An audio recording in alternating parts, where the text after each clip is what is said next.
apresentando vocês.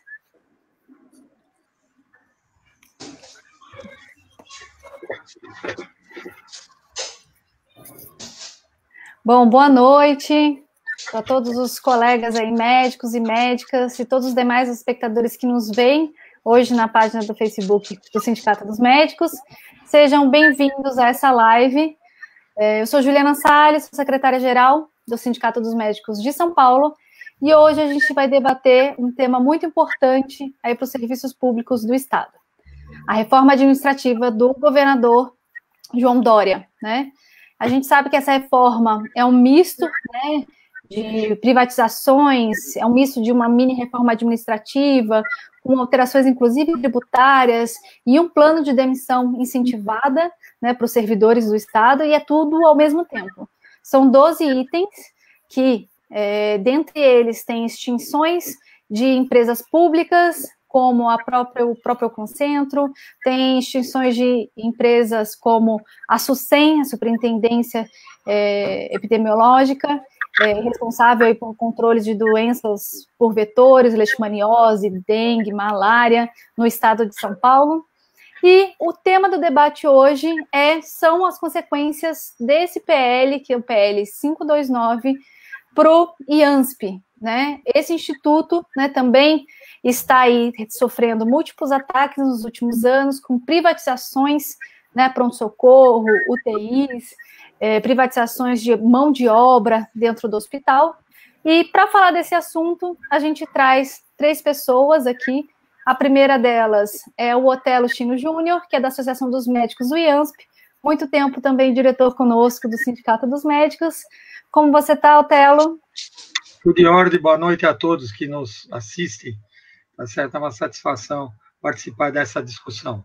Quero cumprimentar o Augusto, o residente da nossa instituição, e a Ana Cristina, que é a presidente da Associação dos Funcionários. Boa noite a todos. E Juliana, sem dúvida. O Otelo já adiantou algumas apresentações, mas a gente vai falar também com a Ana Cristina Manente, presidente da Associação dos Funcionários do IANSP, delegada sindical do Sindsaúde. Muito bem-vinda, Ana Cristina. Eu que agradeço o convite de estar participando desse debate. Que ótimo. E, por último, mas não menos importante, Augusto Ribeiro, né, também dirigente lá do Sindicato dos Médicos e residente do Instituto do IANSP, né, e também um dos nossos convidados. Boa noite, Augusto. Boa noite, é um prazer participar desse debate hoje também. Vamos lá. A gente vai iniciar essa live com as intervenções de vocês, né? A gente combinou aí uma sequência em que a gente vai privilegiar primeiro as mulheres, né? E, Ana Cristina, a gente gostaria de saber de você algumas considerações e os aspectos desse PL para os trabalhadores, para os servidores de um contexto geral, né, no IANSP. Por favor. Então, mais uma vez, né, boa noite, agradecendo já o convite aí pelo CIMESP, né, nós estamos aí numa constante luta no IANSP, doutor Otelo, acredito que na fala dele vai contar um pouquinho da história do IANSP, porque a gente sempre fala, o IANSP é nosso, porque somos nós que contribuímos esta instituição, todo o servidor público do Estado que é contribuinte, ele que acaba financiando este convênio. E com essa reforma do Dória, né, essa reforma administrativa no Estado, que até faz a extinção de algumas outras instituições, né, como exemplo a FURP, a Concentro, a SUSEM, o IANSP ele acabou colocando aí no bolo para uma reforma administrativa no aumento da contribuição. E para nossa surpresa, esses dias, Juliana, o secretário, Mauro Ricardo, que é o secretário de Projetos, Orçamento e Gestão, da qual o IANSP hoje pertence a essa secretaria, ele tem colocado na sua fala que nós, contribuintes do IANSP, contribuímos com uma parte e que hoje o IANSP está em déficit e que é a população que está bancando o IANSP. Isso é uma inverdade, né? Porque, como todos sabem, quem contribui IANSP sabe que todo mês é descontado na sua folha de pagamento o governo não faz a contrapartida dele, porque é uma luta, até também sou membro da CCM e ANSP, da Comissão Consultiva Mista, faço parte da coordenação da capital, e uma discussão nossa, né, uma bandeira da CCM, é que o governo ele faça a contrapartida dele de fato.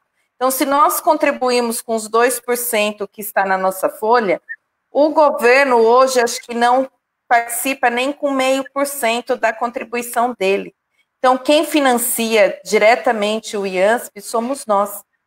E agora, com o aumento dessa alíquota, é um roubo, porque ninguém vai garantir que o IANSP vai ser bem administrado.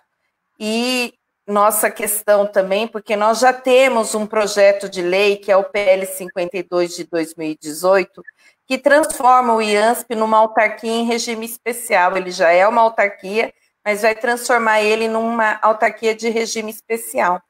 E nesse projeto, né, tá lá o Conselho Administrativo e o Conselho Fiscal, da qual o funcionalismo público estará fazendo parte, ou seja, fiscalizando as contas do IANSP, né, administrando junto com o governo aquilo que de fato compete ao funcionalismo público.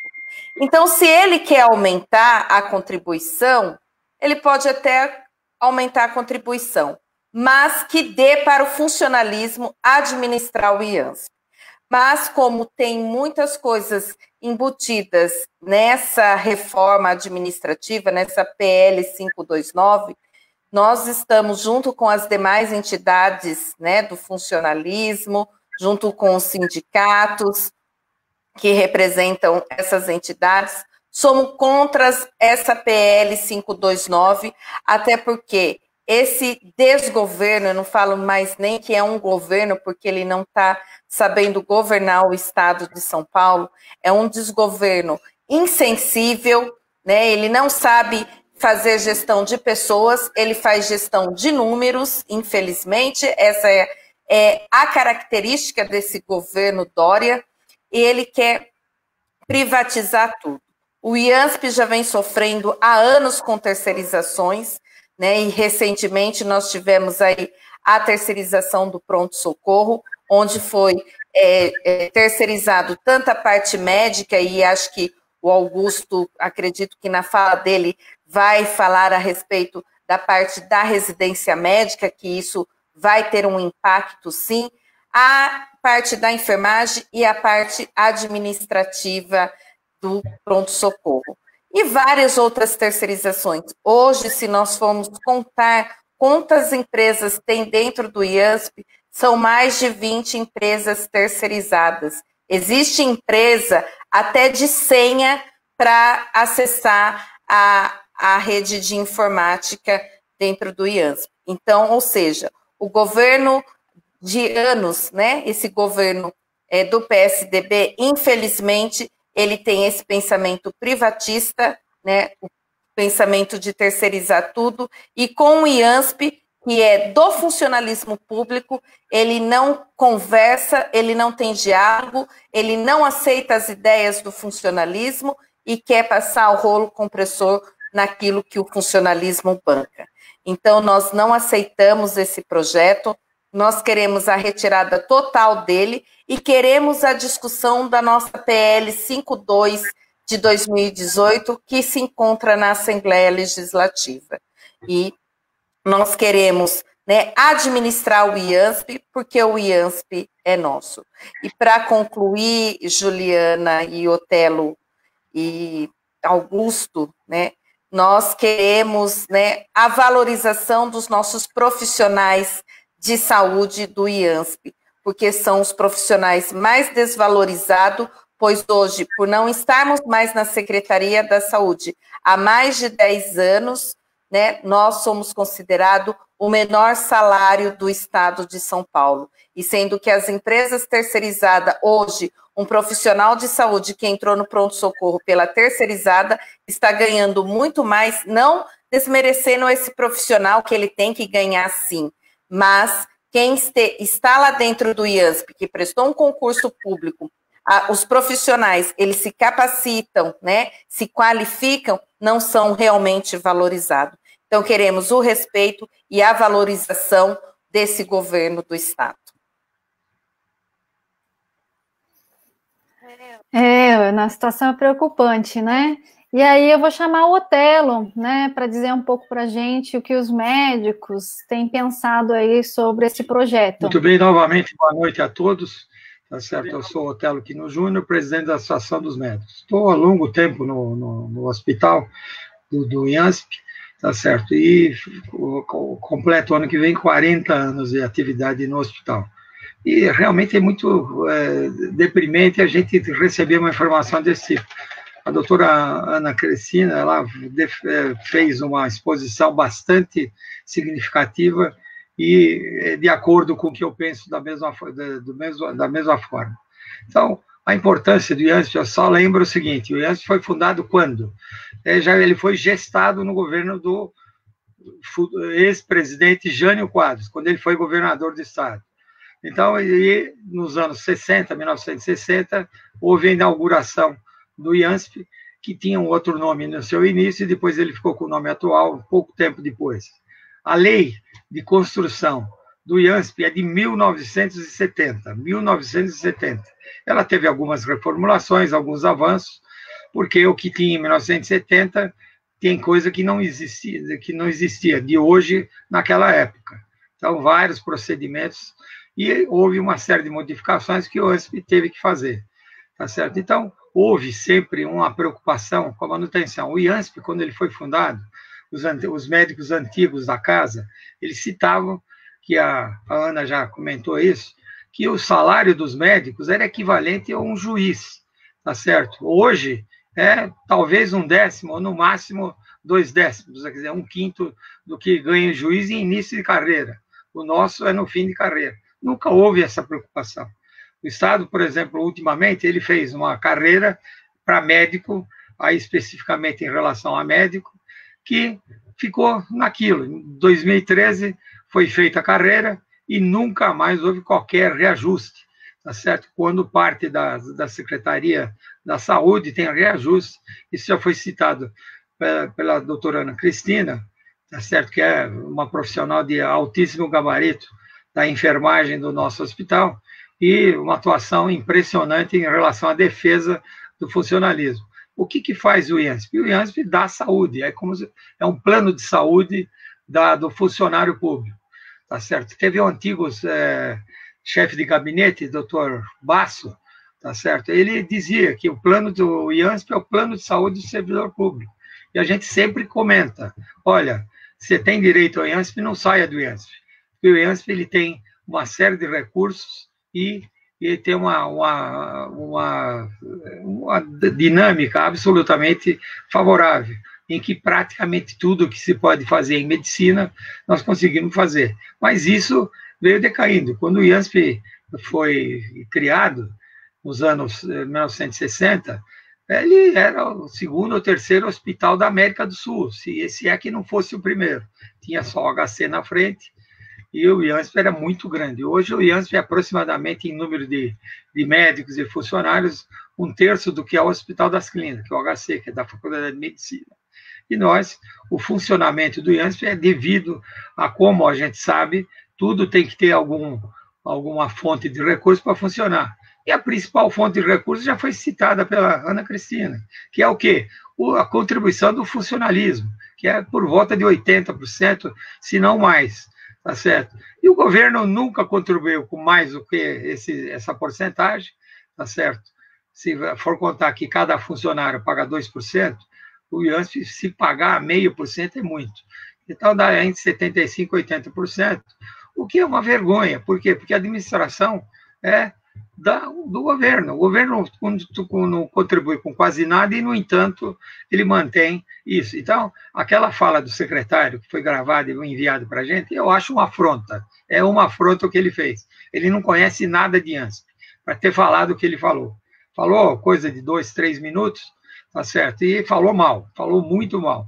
O que depõe contra o próprio governador, que é outro que também não defende a causa do funcionalismo, é contra o funcionalismo. Eles fazem uma fala sobre isso, e todo mundo teve uma professora do Estado, todo mundo que é do Estado foi atendido, pode ter sido atendido ou pode ser atendido ainda, né, ainda pelo IANSP, e a gente lamenta que isso aconteça. As implicações são enormes na funcionalidade do próprio hospital, porque o caminho que estão escolhendo, devido ao baixo salário, você não consegue contratar médico. O governo do Estado não permite a contratação através de concurso, que é o que dá estabilidade e segurança na escolha do profissional, enfermagem, médico e tal. Nós tínhamos a residência dentro da enfermagem e a gente tinha um corpo de enfermagem que abastecia os grandes hospitais de São Paulo, Einstein, Sírio-Libanês e outros hospitais de grande porte, privados, e hoje acabou a escola, a formação era excepcional. Como eu estou há muito tempo, eu acompanhei isso desde a época lá dos anos 80, que é quando eu entrei no hospital. Como eu disse, eram 40 anos que eu participo da atividade dentro do IANSP. Então, essa é uma coisa lamentável. A implicação sobre a residência médica, o doutor Augusto vai comentar, mas eu reconheço que é realmente deletéria. Por quê? Porque a gente está perdendo o que a gente chama de preceptor, que é quem é responsável pelo ensino dentro da instituição, e que mantém a qualidade do hospital. Fora do país, hospitais que têm residência de médicos, de enfermagem e demais profissões, a qualidade é superior, porque tem mais gente tomando conta das pessoas, e é uma questão absolutamente importante, coisa que está sendo desprezada. É uma tristeza a gente ver acompanhando nisso, e a gente torce para que isso possa mudar. Então, a nossa sentido dessa luta é no sentido de preservar o hospital.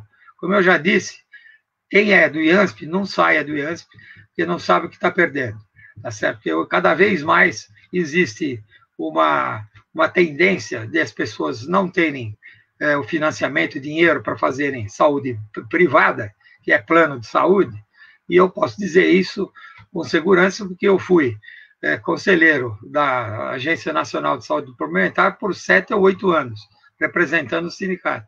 E a gente via de tudo lá. Quem que era normalmente os encarregados da saúde suplementar? Eram geralmente pessoas ligadas aos próprios planos de saúde, o que é um contrassenso, tá certo? A ANS é para defender quem? Tá certo? Em princípio era para defender o usuário, mas o que acontecia é que defendia os planos de saúde. Então, até hoje, existe essa implicação, e a gente fez severas críticas e o faz até hoje, porque continua a mesma coisa, tá certo? A história se repete dentro do governo federal, quando você tem um general lá, nada contra o general, mas contra o general que toma conta da saúde não dá para aceitar. De repente, eu vou lá, vou virar general, dá licença que agora sou marechal. Tá certo? Não tem sentido isso, é uma coisa absolutamente inaceitável. E não entende nada de medicina. As propostas deles são cada vez piores. Bom, essencialmente é isso, esse plano do governo do Estado, eu acredito que seja um desastre, o governo culpa sempre o funcionalismo por isso, e ele quer terceirizar, deixar na mão de que a gente não conhece o hospital. Nós tivemos uma série de problemas com pessoas terceirizadas, tá certo? E isso a gente alerta, porque vai criar uma dificuldade muito grande. Tempo, Juliana, como é que está? Estamos com uns 10 minutos já, Otelo. Tá bom. Então, eu fico por aqui. Então, os nossos votos é lutar contra esse PL, porque ele vai trazer uma série de dificuldades para nós, e agradeço e boa noite a todos. Estou à disposição.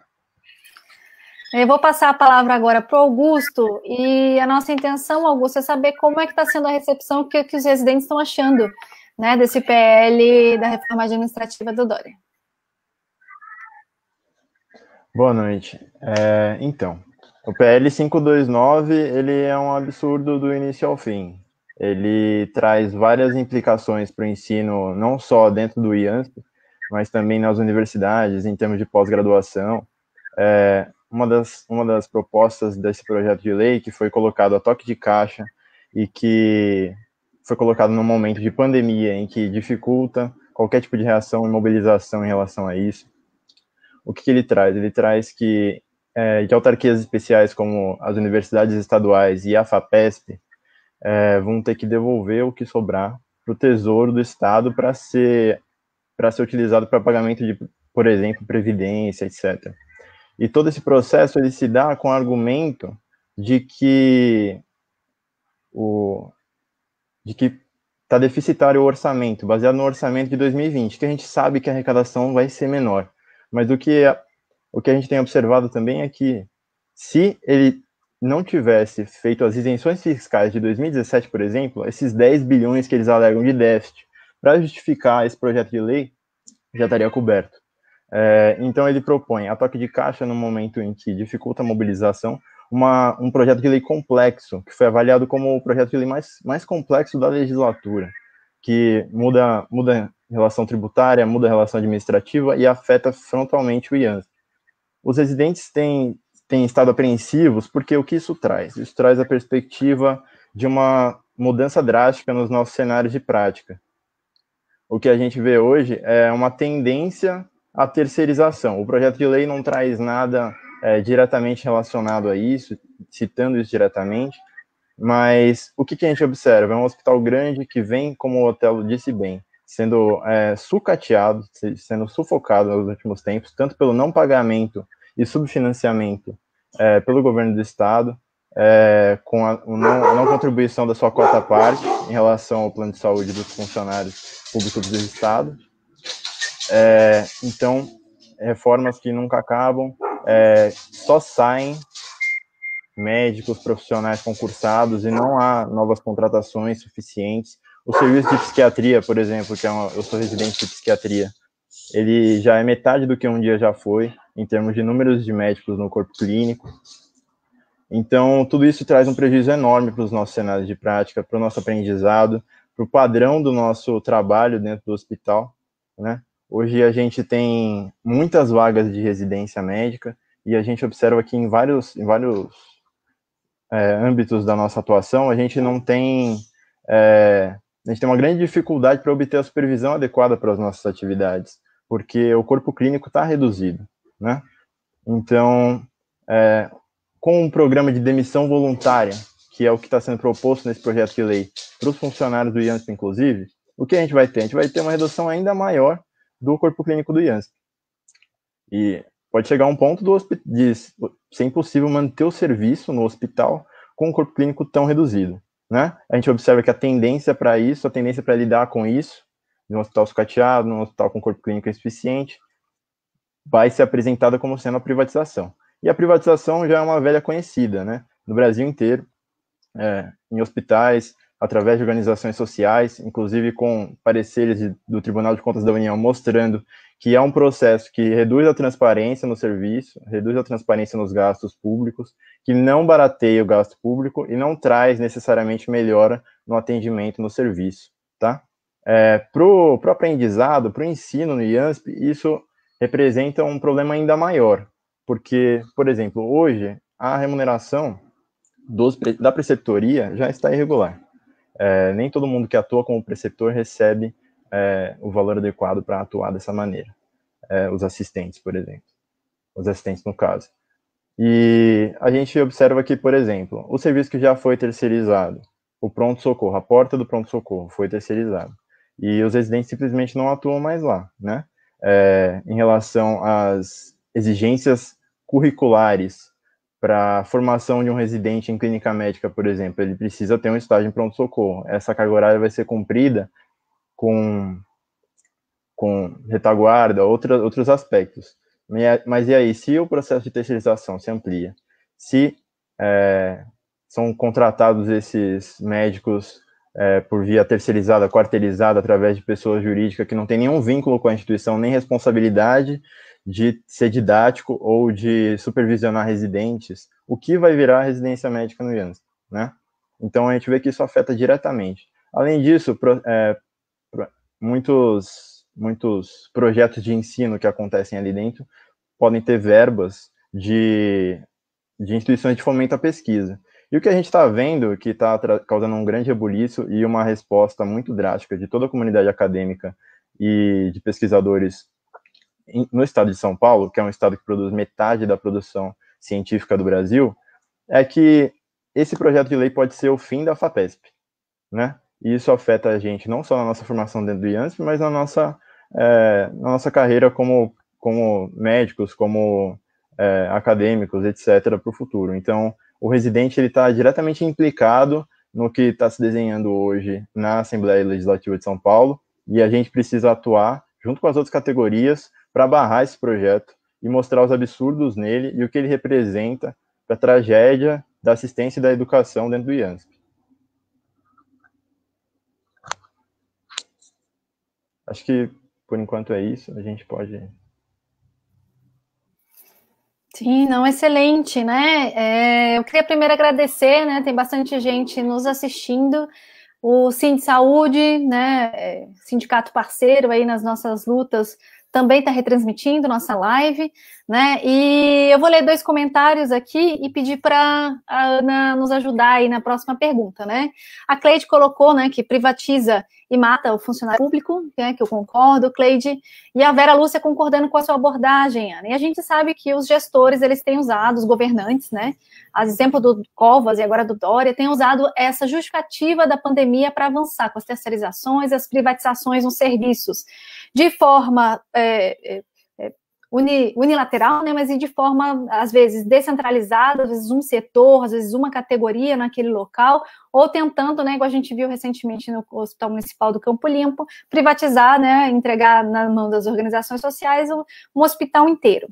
E aí eu queria saber como está na situação no IANSP, né, se nessa época de pandemia, se eles também se aproveitaram para transformar também setores e locais e contratar mão de obra através de terceirizações no hospital, Ana? Então, Juliana, o Augusto falou, né, aí da pandemia, uma coisa é fato e é verídico. O Dória, ele não mentiu quando ele falou na campanha dele que ele ia privatizar e terceirizar os serviços, né? Ele foi verdadeiro nisso. E ele está concluindo o que ele veio fazer. Só que no momento da fragilidade, né, do ser humano, numa pandemia, né, onde todos ficaram apreensivos e continuam apreensivos, porque não tem ainda decretado que a pandemia acabou e nós sabemos que o fim dela só vai ser quando começar a vacinação em massa. Então, nós ainda estamos no período da pandemia, na fragilidade do povo e do ser humano. O IANSP, ele não foi diferente de outras instituições, não. Até porque há anos nós vamos pedindo a reposição da mão de obra com concursos públicos, né, principalmente nas áreas assistenciais, que é enfermagem, fisioterapeuta, médica, né, os agentes técnicos, que é serviço social, nutrição, psicólogos, e até as áreas administrativas, e ele não repôs. O que ele fez? Nesse momento de pandemia, né, com a falta, com a escassez da mão de obra, principalmente das áreas afins, no caso da enfermagem, ele foi colocar uma terceirização da mão de obra da enfermagem. Então, veio uma empresa, a qual a gente começou a investigar, uma empresa que o know-how dela não é intra-hospitalar, o know-how dela é para serviços domiciliares, né, home care, e contratou essa empresa, ela já presta assistência lá no hospital, num programa que tem de enfermagem em casa, que faz curativo, medicamento. Mas no intra-hospitalar, na hora de atuar, principalmente, hoje nós chamamos as áreas covidários, né, e as UTIs, essa empresa, ela começou a atuar lá dentro com os profissionais sem querer ter um mínimo de experiência. Como eu disse, nós não estamos desqualificando os profissionais terceirizados, porque são profissionais, precisam trabalhar também, e às vezes eles são até mal remunerados e têm que cumprir, às vezes, uma jornada extensiva na sua carga horária. Mas nós somos contra o que o governo do Estado faz nos órgãos públicos, né, de terceirizar ao invés de estar fazendo concurso. Até porque nós sabemos que esses contratos de terceirizações são milionários, né? Não é qualquer real, são milionários. Nós tivemos uma questão no passado de uma empresa, a Qualicorp, que levou milhões e ela está sendo investigada. Até o dono dela, ele foi preso esses tempos atrás por conta desses contratos milionários. Então, Juliana, nós sabemos que o governo, ele quer acabar com os serviços públicos. E se nós não nos unirmos, né, para acabar com isso, ele vai passar o rolo compressor. Eu tenho até feito uma analogia com algumas pessoas, né, que antes as pessoas questionavam o serviço de luz da Eletropaulo, que a Eletropaulo é uma estatal, né, não prestava, demorava, só que hoje com o serviço da Enel, que é uma terceirizada, é uma privatizada do serviço de energia, piorou, tá aí as contas de luz, um absurdo. Você imagine nos serviços públicos de saúde a terceirização, o quanto nós vamos perder em qualificação na assistência ao paciente. A população, às vezes, ela acha que terceirizar e privatizar vai ser a solução, mas não vai ser a solução. Pelo contrário, vai ser só a degradação do serviço público, principalmente os serviços públicos de saúde. Muito bom, Ana. E a próxima pergunta que eu faço é para o Otelo. Na verdade, Otelo, é para você considerar alguns, né, das intervenções que foram feitas aqui por quem está nos assistindo. O Ricardo Goulart, né, médico do IANSP, escreveu aqui, né, que cortam-se as verbas, não aumenta o salário há 8 anos, não abre concurso, terceirizações com médicos pouco qualificados, sem comprometimento, uma perda, né, no ensino, na realidade do Hospital do Servidor Público Estadual, né? A Silvia Rodrigues também colocou aqui os prejuízos da terceirização, e a gente sabe que o quadro clínico, o corpo clínico, né, os médicos no Hospital do Servidor, hoje ele é praticamente metade do que era há 20 anos. Otelo, como é que são essas consequências, né, da ausência de concurso, dessa precarização da mão de obra? Exatamente a questão principal. Eu acho que o que está por trás de tudo isso é a ideia de solução. O grande problema do governo que é, ele tem política de governo, ele não tem política de Estado, ou seja, não mantém uma regularidade no pensamento e nas soluções dos problemas. A questão da terceirização, que é o reflexo de estudo, a Ana Cristina comentou, o Augusto também comentou, e eu também já tinha falado parcialmente, que é uma solução que não é boa. Por quê? Porque não há, o que se supõe quando se contrata alguém terceiro é que eles tenham qualificação, é o mínimo que se exige de alguém que vai prestar serviço. O que acontece? O Augusto citou, e foram vários exemplos em que as firmas mandam pessoas que não têm capacidade para isso. Não são todos, evidentemente, mas muita gente, e isso pode trazer um prejuízo importante. O sindicato que atua em muitos anos, ele percebe isso. Tá certo? Terceiriza, quarteiriza, até quinteirização tem. Tá certo? Um contrata outro, que contrata outro. Como todo mundo tem que ganhar dinheiro, o que vai acontecer? Fica caro.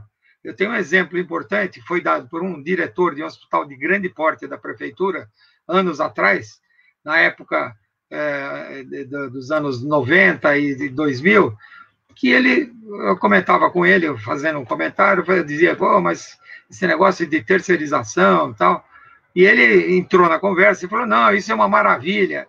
Bom, muito bem, ele elogiando o sistema. Ele saiu, voltou meia hora depois que ele foi atender alguma coisa, e ele falou, o que a gente estava conversando? Eu falei, sobre terceirização, tá certo? Aí ele falou, isso é um absurdo, é uma vergonha. Ele esqueceu que tinha falado antes comigo, e aí ele deu os pontos negativos, em que ele citava que as terceirizadas eram comparadas com as públicas, e as terceirizadas normalmente tinham por trás toda uma estrutura, que era o que a gente chama de OS, Organização Social. Todas são ruins? Não, não são.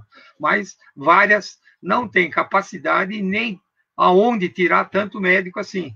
Então, o que a gente vê é uma redução da qualificação, implicando em várias consequências, como o Augusto comentou, eu já tinha falado. Eu comentei também a questão da residência, que tinha formação da área de enfermagem, acabaram com isso. E era, como eu disse, o hospital do servidor abastecia a saúde da enfermagem em vários lugares. Até hoje tem enfermeiro que foi formado aqui, tá certo? Dentro do Hospital do Servidor. Então, é uma manifestação importante. O que o Ricardo comentou é exatamente o que eu penso, tá certo? E tem uma série de outros problemas que aqui, se a gente fosse falar, a coisa ia longe. Então, é uma questão extremamente importante, tá certo? Como eu disse, política de governo não é uma coisa boa, a política de Estado sim seria. Então, a gente teria que mudar isso, tá certo? E a questão dos contratos também, que está vendo um contato do Ricardo, quem é a firma? Quem é o terceiro? Tá certo? A gente tem alguns terceiros que são bons, mas uma boa parte, tá certo? Lembro que aconteceu em Brasília, no Hospital do Coração, aqui mesmo, aqui em São Paulo, uma série de circunstâncias, Santa Casa, que estava envolvida. Por quê? Porque quem é da terceirização nem sempre é uma pessoa que tem a qualificação desejada e nem sempre tem material humano acessível a todos os hospitais. Afinal de contas, eles terceirizam do Oiapoque ao Chuí, tá certo? Então, realmente, as terceiras, e tem terceiras que são de péssima qualidade. É só lembrar do Rio de Janeiro agora, recente, acabou de sair. Uma instituição de nome IABAS, tá certo? Que construiu, ficou de construir, recebeu dinheiro, ficou de construir 5 hospitais de campanha, fizeram só 2, sendo que um nunca funcionou. Tá certo? Então, isso é uma vergonha. Quanto custou isso? Teve uma denúncia de um governador, não sei se senador ou deputado estadual, que ele disse que a mesma IABAS, o custo delas no Rio de Janeiro foi 10 vezes maior do que em São Paulo. IABAS, quer dizer, uma coisa que o sindicato há anos vem recebendo denúncia contra elas. Então, é uma questão que realmente há razão nesse comentário. É isso mesmo, né, Otelo? A gente vem no sindicato combatendo a política de precarização das relações de trabalho, né? E a gente sabe que isso traz consequências, né? As terceirizações, os vínculos cada vez mais informais, traz consequências com relação a turnover, traz consequência também com relação à remuneração a longo prazo, à estabilidade do profissional, e isso tem consequência também, né, na qualidade do ensino. A gente sabe que os preceptores, né, eles citaram aqui a qualificação, né, dos profissionais, os preceptores, né, do tal servidor público estadual, e eu chamo aí o Augusto, né, a nos comentar como é que é essa política de terceirização e nos setores em que isso é implantado, como tem sido essa relação e se esses terceirizados têm feito preceptoria, né. O Ricardo Goulart aqui, que nos ouve, né, e participa aqui com seus comentários, ele escreveu aqui que houve uma perda de aproximadamente 30% dos preceptores efetivos na residência nos últimos 5 anos, né, e que a qualidade dessa preceptoria fica muito prejudicada com a perda desses profissionais que têm anos aí, né, no comprometimento do ensino. O que você acha disso, Augusto? Como tem sido? Hoje em dia, a gente observa que basicamente todos os assistentes, dependendo da vontade deles, acaba atuando na preceptoria. E como eu já tinha dito anteriormente, a remuneração não é adequada. Então, nem todos que atuam como preceptores, de fato, recebem o valor que seria devido a quem atua nessas funções de preceptoria. Em relação às empresas terceirizadas, fica impossível dizer se eles serão capazes de fazer algum tipo de supervisão, né, em setores que, porventura, sejam privatizados, sejam terceirizados. Porque o que acontece? A gente perde totalmente a gerência, a gente dizendo em relação ao hospital e a gestão do hospital, em relação a quem será contratado, né? A gente observa, e a gente sabe como por exemplo, organizações sociais que gerem pronto-socorros por São Paulo. São empresas que fazem contratação, por exemplo, via WhatsApp, empresas que simplesmente não fazem uma entrevista sequer para fazer uma contratação assim, entendeu? E não dá para comparar a qualidade técnica, a capacidade técnica de um profissional que vai ser contratado dessa maneira, com um profissional que tem estabilidade, que está no serviço, comprometido com o futuro da residência médica e com a qualidade dos profissionais que serão formados ao longo da residência, entendeu? A gente tem problemas sérios com isso em alguns setores já, para onde a terceirização avançou. Por exemplo, nas residências de radiologia, na residência de anestesiologia, a gente tem um setor que em grande parte, terceirizado. Então, a gente observa que os residentes têm dificuldade de aprendizado nessas especialidades porque eles não têm acesso à preceptoria com tanta facilidade, eles, às vezes, nem estão perto dos procedimentos e das atividades de assistência mesmo, quando elas são realizadas. Então, o avanço disso para outras áreas da residência médica vai representar uma piora na qualidade da formação do residente médico, vai jogar a residência do IANSP lá no chão, entendeu? Então, isso sim é uma pauta importante para os residentes do IANSP. A gente vê que, né, faz bastante tempo e de diversas formas eles vêm sucateando aí nos serviços públicos, né, o Hospital do Servidor e o trabalho dos próprios servidores, né. E aqui dialogando, né, a Regina Bueno colocou que justamente, né, o governo não abre concurso, prioriza terceirizações, acaba com serviços de excelência, né, Mônica colocou aqui, contrata empresas sem experiência alguma, né, em tempo de pandemias, porque não é parente deles que cai em hospital público, né, e na verdade nós todos dependemos aí de um sistema único de saúde forte e independente, né. Eu queria saber, principalmente aí de Otelo e da Ana Cristina, o projeto ele também prevê concessões de áreas públicas, né, para o setor privado, e a gente sabe que o Hospital do Servidor ele fica numa área altamente locada ali em Moema, na frente do Ibirapuera, enfim, né, uma área muito visualizada ali para as empresas imobiliárias. Vocês acham que o IANSP correria o risco, né, de ter a área cedida, algo assim? Vocês têm alguma informação sobre isso? Temos. Quer falar, Ana? Não, eu só quero colocar que, assim, mesmo que o governo tenha a intenção de ceder o espaço, vai ser uma briga muito grande, né? Nós vamos ter que acampar dentro do Instituto, porque o Instituto foi doado para um servidor público, então pertence ao servidor público. Foi uma doação, e o Otelo, que conhece essa história melhor, ele pode dizer aí a doação do terreno do IANSP e do hospital, né? Mas é a intenção dele, como você falou, Juliana, estamos numa área nobre, né? Ali no Ibirapuera, né? Temos 2 prédios ali, que é o prédio da administração e o prédio do hospital. Então, com certeza, né? Esse desgoverno Dória, ele deve ter alguma empresa imobiliária para arrendar todos esses patrimônios públicos para venda aí e colocar no bolso dele.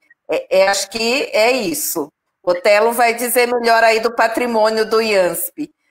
Essa história é muito longa, tá certo? E a gente participou de várias discussões sobre isso. Então, vou lembrar, a Ana comentou, ficou faltando um terreno. Onde é ali o estacionamento das ambulâncias lá no fundo, nós temos 2 locais. Tem a gastroclínica, a antiga gastroclínica, hoje o Hospital de Edmundo Vasconcelos, e tem os escoteiros, ali bem lá no fundo da garagem do IANSP, das garagens de ambulância. Então, de quem era o terreno ali, onde hoje é estacionamento da de Edmundo Vasconcelos?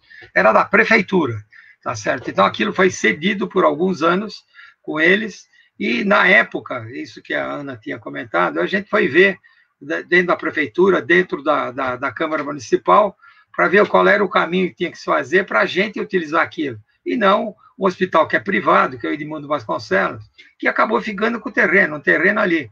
Lembro que nesse terreno tinha construído uma capela, tá certo, ecumênica, de grande porte, que se realizaram uma série de missas e comemorações, inclusive enterro de Amador Aguiar, que era o dono do Bradesco. Ele foi feito um culto ecumênico naquela região. Então, você vê, já tem esse negócio, foi desviado por quê? Porque a gastroclínica, que hoje é Bradesco, eles têm mais dinheiro do que nós. E foi desconsiderado a situação, quer dizer, de culto de capela ecumênica virou estacionamento do hospital. A mesma coisa lá nos escoteiros. O escoteiro usa aquele terreno lá um pouquinho. Lá do outro lado tem aquele clube, o Monte Livre, não é Monte Livre, é o outro, tá certo? IP. Então, lá também avançava o terreno por ali. Então, nós perdemos um monte de terreno. Nesse atual não, no PSDB, que foi responsável pelos últimos governos, por mais de 30 anos, já tinha uma discussão sobre cessão e venda, tá certo? Mas dali a pouco ia ser doação dos terrenos do IANSP que já foram citados pela Ana. E a coisa não foi para frente, porque a gente estava em cima, eles publicaram na Assembleia Legislativa que haveria audiência, tal, etc., Mas a grita foi tão grande e foi feita essa denúncia que a Ana já comentou. O terreno é doado por uma antiga professora, claro que era uma pessoa de bens, etc. E aquele terreno lá que já foi comentado, é um terreno que sei quantos milhões vale aquilo, deve valer bilhão, mais de bilhão, que dá para a gente tocar o orçamento do IANSP, muito provavelmente 5 anos ou mais. Então, realmente é uma vergonha esse tipo. Qual é o detalhe? Não é do governo. Como é que ele vai privatizar um negócio que não é dele? Você pode privatizar se você quiser, mas coisa que não é sua, você não pode, tá certo? Ou fica com você, ou vende, ou qualquer outra coisa. Então, realmente é uma situação absolutamente inaceitável. Essa proposta, inclusive nós temos aqui uma lista dos imóveis colocados à disposição, que é muito grande, tá certo? Então, é uma situação insustentável, insuportável e inaceitável. Nossa, é escandaloso, né? Chega a ser escandaloso mesmo, quererem... eles quererem mexer com o patrimônio do trabalhador, né, do servidor público, ali querendo, né, tendo essa perspectiva de privatizar e até ceder o terreno que é nosso, né, que é do servidor. Tivemos vários comentários bastante qualificados aqui, né, e vários dele perguntando justamente, né, das saídas, né, Silvia Rodrigues colocou aqui no começo, né, que é médica lá do servidor, e que, né, não tem sentido aí a mobilização dos médicos, né, aí, Silvia, eu também vou responder, né, que essa live surgiu da necessidade justamente, né, da gente se unir com os demais trabalhadores para construir essas saídas. Daniela perguntou aqui mais de uma vez, né, sobre saídas jurídicas também, né, do ponto de vista jurídico para barrar essa PL, né. A Regina Bueno colocou a necessidade, né, da união de força e participação de todos, né, para barrar não só o PL agora, mas as privatizações e terceirizações, né, no Hospital do Servidor Público Estadual. E aí, na nossa última rodada, eu queria ouvir de vocês três, né, o que vocês acham e quais são as saídas para esse cenário atual. Então, o PL, né, 529 e a situação de precarização do Hospital do Servidor Público Estadual. Vamos começar ao contrário agora? De repente, Augusto fala primeiro. Sim, pode ser. Então, o projeto de lei 529 está em tramitação, em regime de urgência, na Assembleia Legislativa, e, assim, vias jurídicas, elas são demoradas, e, assim, no fim das contas, é uma lei. Quando a gente vê, por exemplo, a reação que as universidades estão tentando elaborar, ou que as entidades de pesquisa, ou as entidades que estão sendo excluídas, elas estão argumentando, por exemplo, que esse projeto de lei ele fere a autonomia universitária, ou fere a autonomia da autarquia especial, que é a FAPESP, por exemplo. No nosso caso, poderíamos pensar em argumentos jurídicos semelhantes, mas, assim, o principal, e é o que tem que ficar claro, é a atuação política, é barrar esse projeto de lei na Assembleia Legislativa, fazer pressão, mostrar que a população não apoia, que a comunidade acadêmica é contra essa reforma administrativa, essa reforma tributária, inclusive, que os servidores públicos estaduais são contra, que os servidores públicos estaduais querem que o IANSP seja uma autarquia especial, querem que o Estado pague a cota parte deles, a contrapartida da contribuição para o IANSP, não querem que seja aumentada a alíquota de cobrança dos servidores públicos estaduais, e que esse projeto de lei seja esquecido, entendeu? Não dá para esse projeto de lei seguir. A via jurídica não é a melhor via nesse momento. A gente precisa enfrentar isso na rua e na Assembleia Legislativa. Derrubar esse projeto de lei. Essa é a saída que a gente tem agora. Posso comentar também. Eu concordo com o Augusto, é uma situação absolutamente... Eu queria só lembrar um outro detalhe. Nós temos uma proposta, nós, entidades do IANSP, desde 1995, que a gente discutia que era autarquia especial. A autarquia especial era uma condição que transformava o IANSP, que é uma autarquia, mas esse especial seria diferente, que daria acesso ao arrecadado do funcionalismo, por anos, muitos anos. Foi feito o governo escondia a arrecadação. Então, em 1988, da época da fundação do Sindsaúde, que é o Sindicato dos Servidores de Saúde do Estado, foi feita uma discussão e a gente fez uma proposta, etc., e saiu o quê nessa questão, tá certo? Que era a transformação do IANSP, já se comentava na época, e teve uma proposta não, foi uma discussão que o Sindicato dos Arquitetos de São Paulo avaliou a proposta, que o governo dizia que não podia dar verba para o IANSP,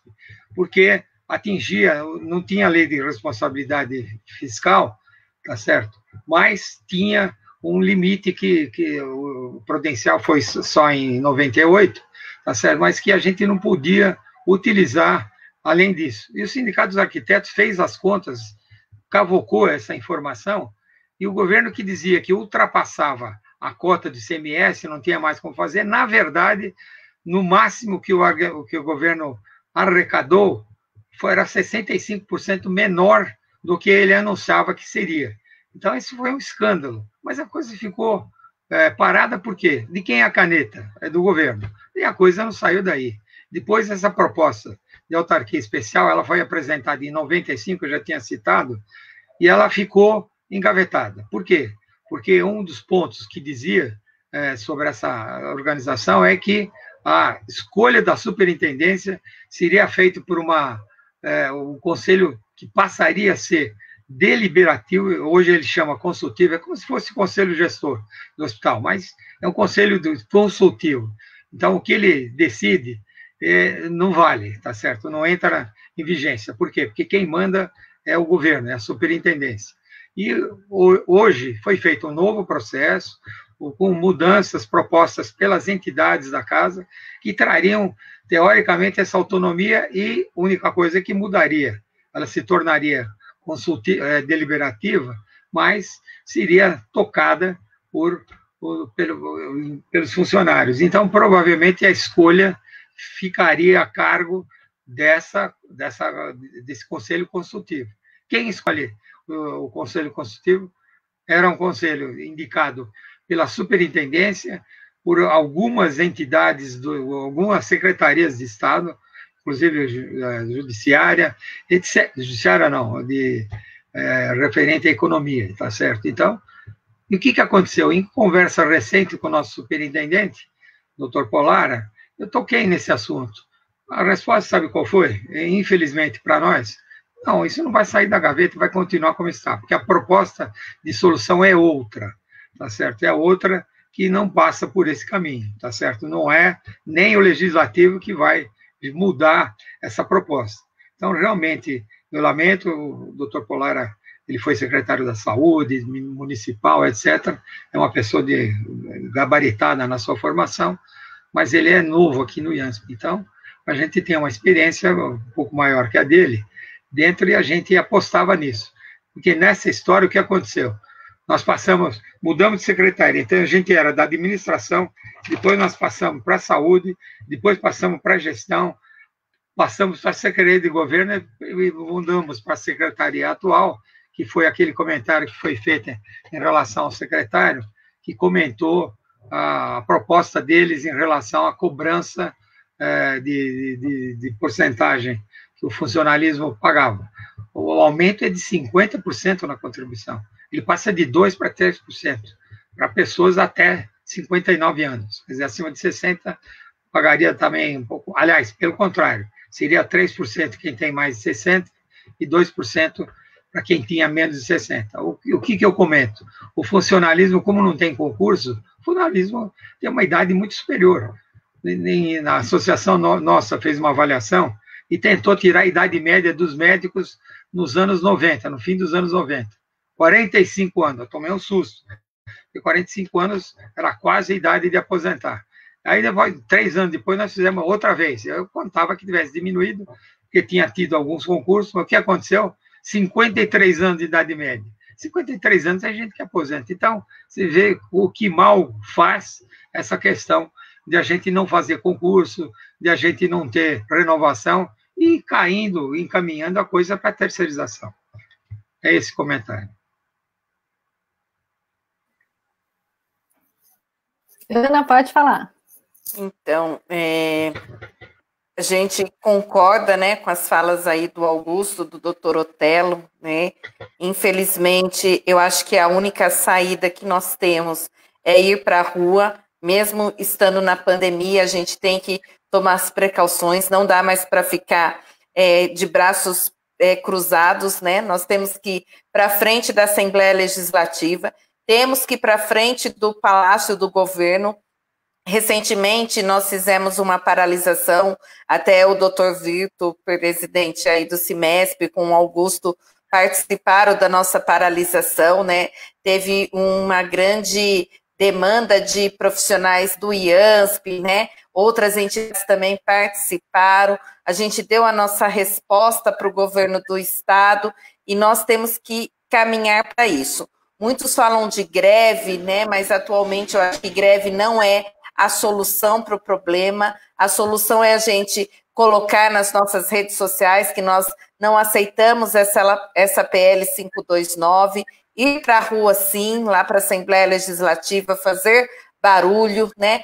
Falar com a população, principalmente das instituições que estão dentro dessa reforma administrativa, que é a FURP, né? As pessoas vão ficar sem medicação, já está sem medicação gratuita. Imagine fechar a FURP, a Oncocentro, que trata com o paciente com câncer, já é uma dificuldade essas vidas ter um atendimento, imagine fechar o Oncocentro, né?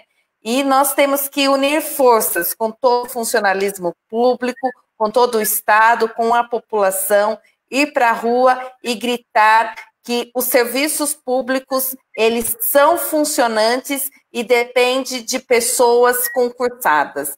Então, nós somos contra a reforma administrativa 529, queremos gritar na rua, teremos um ato agora no próximo dia 16 de setembro, a partir das 15 horas, lá na porta da Assembleia Legislativa. Eu já quero estender o convite aí para toda a população participar, para o funcionalismo público, né? E vamos gritar, principalmente aqueles que usam o IANSP. O IANSP é nosso e queremos administrar o IANSP. Chega desses cargos, esses cabides de emprego que vêm fazer só passagem no IANSP e não resolver os nossos problemas. Então, nós queremos um conselho administrativo, um conselho fiscal participativo com funcionalismo público. É isso, Juliana. Com o nosso dinheiro, né, Ana? Exatamente. Então, né, excelente a participação de vocês.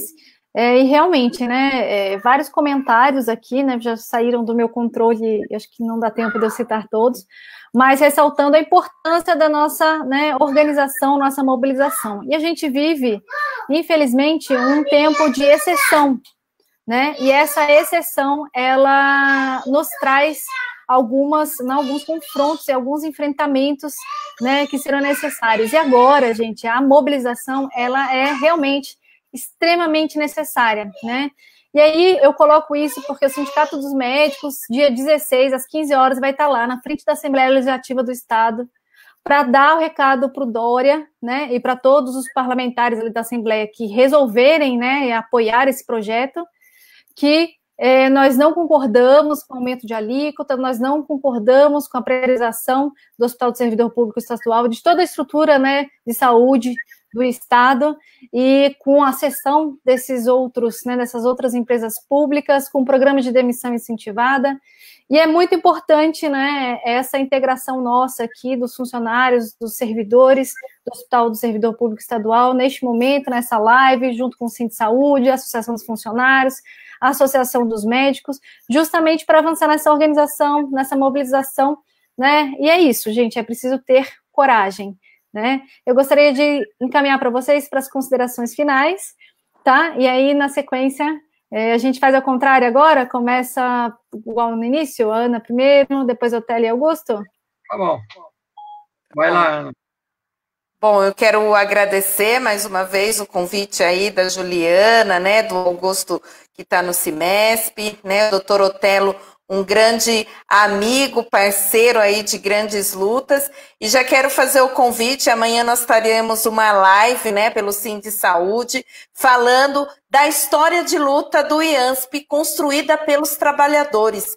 Se hoje nós temos ainda algumas coisas dentro do Hospital do Servidor Público Estadual, foi através de muitas lutas que os próprios trabalhadores travaram nesses 59 anos de Hospital do Servidor Público Estadual. Então, quero a participação de todos também. E vamos à luta, o IANSP é nosso, queremos a contrapartida do governo, queremos administrar aquilo que é nosso.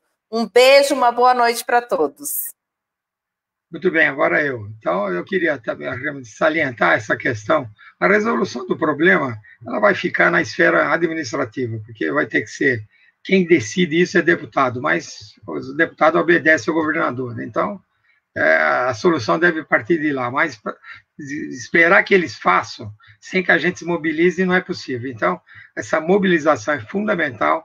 A gente tem visto aí uma série de mobilizações, foi citado o Hospital do Campo Limpo, que já tinha entregue lá para o Einstein, que é a organização social, e a coisa voltou atrás.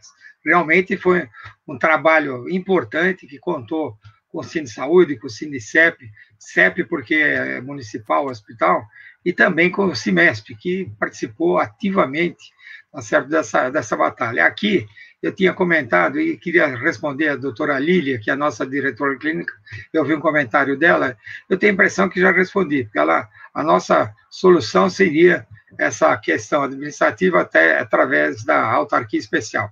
Mas isso já foi respondido pelo nosso superintendente, dizendo que isso vai continuar na gaveta, provavelmente. Porque essa não é a solução, segundo ele. Tá certo? A gente pensa diferente, porque os demais profissionais que não os médicos ainda tiveram um projeto de lei que, como eu já citei aqui, ele foi aprovado em 2013, mas até hoje nunca mais se mexeu. Houve uma série de reajustes, a inflação não é tão grande, mas não é desprezível, e não foi aumentado nada, os plantões continuam no mesmo valor, e aí não consegue mesmo contratar ninguém.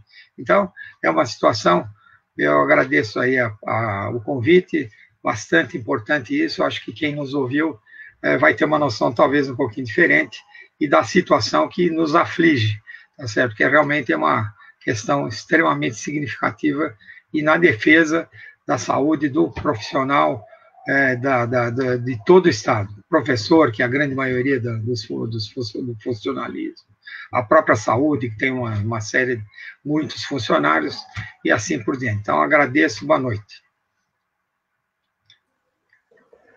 Bom, boa noite. Como diretor também do Sindicato dos Médicos, queria agradecer a presença do Dr. Otelo e da Ana Cristina, que contribuíram muito para a discussão aqui hoje com a gente. E eu queria também chamar os residentes a participar disso, porque essa reforma administrativa do Dória, ela não pode passar. E a gente tem força para barrar isso, porque ele não mexeu só com a gente, ele mexeu com o funcionalismo público do Estado, ele mexeu com as universidades públicas, ele mexeu com os pesquisadores e com as entidades de fomento à pesquisa do Estado de São Paulo, mexeu com a população também, porque ela vai ser afetada amplamente pela exclusão das diversas instituições públicas que ele está tentando excluir com esse projeto de lei, que inclusive são relacionadas à saúde pública.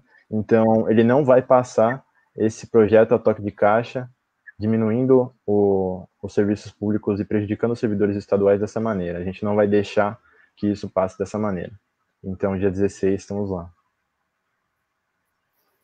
Bom, nossa, gente, esse debate altamente qualificado, né? Queria agradecer muito a presença da Ana Cristina, do Otelo, do Augusto, né? Nesse momento, né, de interação entre os servidores do Hospital Servidor Público Estadual. Queria lembrar que a justificativa do projeto, né, são os gastos com a pandemia, né, de 10,5 bilhões de reais, né, mas que no mesmo projeto existe um item de uma mini reforma tributária do Estado, em que ele renuncia a arrecadações que podem chegar até 40 bilhões, então essa matemática não fecha, né, na verdade eles estão renunciando aí, deixando de cobrar os empresários e colocando, né, todas as consequências e reduzindo os serviços públicos para a população em geral e colocando as consequências nas costas dos servidores, né. Então, é um projeto muito nefasto para essas categorias, né, para os servidores de uma maneira geral, que estão aí no Estado há muito tempo, né, sem concurso, sem condições adequadas de trabalho. Então, é isso. Dia 16, existe um comitê grande de organização desse ato, né, tem várias entidades sindicais, vários sindicatos, né, inclusive Sindsaúde e Cimesp, que aqui estão presentes, tem movimentos populares, né, tem partidos políticos também envolvidos. Então, este momento será de grande visibilidade e é importante que a gente se organize também para ele. Estávamos organizando aí no começo, antes do início da live, né, nossa atuação em conjunto. Levaremos uma faixa do IANSP é Nosso e convidamos todos os que não ouvem aqui, vão nos ouvir até lá, para estarem presentes e agrupados junto com a gente. Médicos, residentes, servidores do Hospital Público Estadual. E aí, para finalizar, né, eu gostaria de conversar com todos os colegas médicos e médicas que também estão aqui presentes, né, que nesse período de exceção, em que o sindicato tem feito uma luta à frente com relação à necessidade dos EPIs, a pejotização em massa, as consequências, vocês viram nos hospitais de campanha, dessa política de trabalho médicos sem direitos, né, sem visibilidade de possíveis doenças como o próprio coronavírus, ações no Ministério Público. Vou lembrar também que sobre esse PL também existe, né, o Ministério Público já está de olho, né, sobre as possíveis consequências desse PL para o Estado, mas que a gente vem sofrendo um sucateamento da profissão e que é necessário a gente se agrupar, se mobilizar, estar presente, né, e construir junto com a gente o Sindicato dos Médicos e as nossas atuações. Então, por isso, chamo todos os médicos e médicas que aqui assistiram a fazerem, né, a propaganda aí do sindicato, a se sindicalizarem e a participarem dessa construção. Bom, é uma certeza que, assim, juntos, né, nós temos maior probabilidade de ter sucesso do que separados, né? Então, a gente fica por aqui e até a próxima live do Sindicato dos Médicos.